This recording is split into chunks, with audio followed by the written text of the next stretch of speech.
قومیں شاعروں کے دلوں میں پیدا ہوتی ہے، ترقی کرتی ہے اور سیاست دانوں کے ہاتھوں مرتی ہیں۔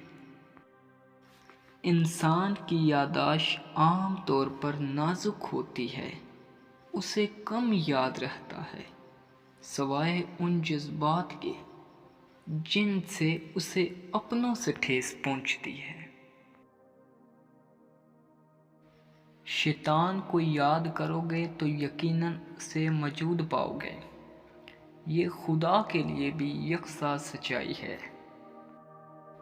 حقیقی سیاسی زندگی کا آغاز حقوق کے دعوے سے نہیں بلکہ فرائض کی ادائیگی سے ہوتا ہے۔ ماہر نفسیات تہرنا ہے جبکہ شاعر غوطہ زن ہوتا ہے۔ سیرت اور صحت مند قوت تخلیق حاصل ہو تو گناہ اور غم کی اس دنیا کی تعمیر ناممکن ہے تاکہ یہ ایک حقیقی جنت بن جائے۔ یقین ایک عظیم قوت ہے۔ جب میں دیکھتا ہوں کہ میرے ایک نظریے پر کسی شخص کو یقین آ گیا تو اس نظریے کی صداقت پر میرا اعتقاد بے انتہا بڑھ جاتا ہے۔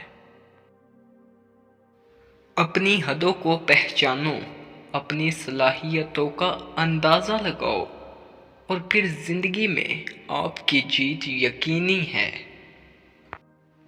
ضبط نفس افراد میں ہو تو خاندانوں کی تعمیر ہوتی ہے، قوموں میں ہو تو سلطنتیں قائم ہوتی ہیں۔